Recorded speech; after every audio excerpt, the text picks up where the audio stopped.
dan kaum Muhajirin dengan pembacaan tola'al badru alaina. Akan tetapi ketika Rasulullah sampai di Masjid Quba, disitulah kaum Ansar dan kaum Muhajirin saling merebut.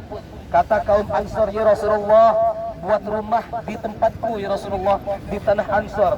Kata kaum Muhajirin, ya Rasulullah, buatlah rumah di tempat atau di tanah kaum Muhajirin.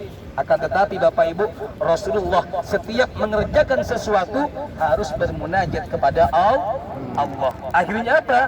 Rasulullah memutuskan dan Rasulullah berkata kepada kaum Ansar dan kaum Muhajirin, wahai kaum Ansar, wahai kaum Muhajirin, nanti di mana aku tinggal, untaku nanti yang ngasih tahu.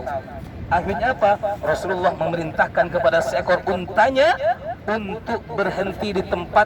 Ketika unta tersebut berhenti, disitulah Rasulullah akan membangun rumah Bapak Ibu.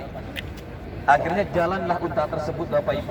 Ketika jalan unta tersebut, ketika berhenti di tanah kaum Ansar, unta tersebut tidak duduk.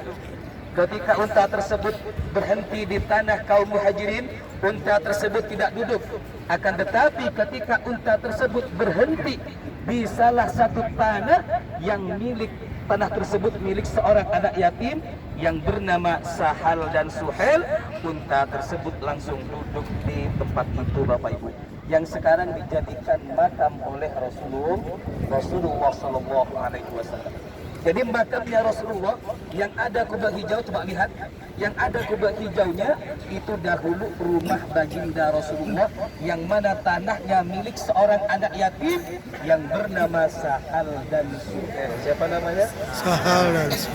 Sahal dan Suhail. Kenapa Rasulullah memilih tinggal di tanah anak yatim?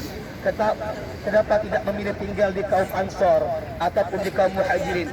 Ketika Rasulullah tinggal di tanah kaum Ansar Bapak Ibu, otomatis kaum Muhajirin pasti timbul kecemburuan. Karena Rasulullah diperintahkan oleh Allah untuk adil dalam bidang apapun. Makanya Rasulullah membuat rumah yang mana tanah tersebut milik tanahnya anak yatim yang bernama Sahal dan Suhail, yang sekarang dijadikan makam oleh baginda Rasulullah SAW.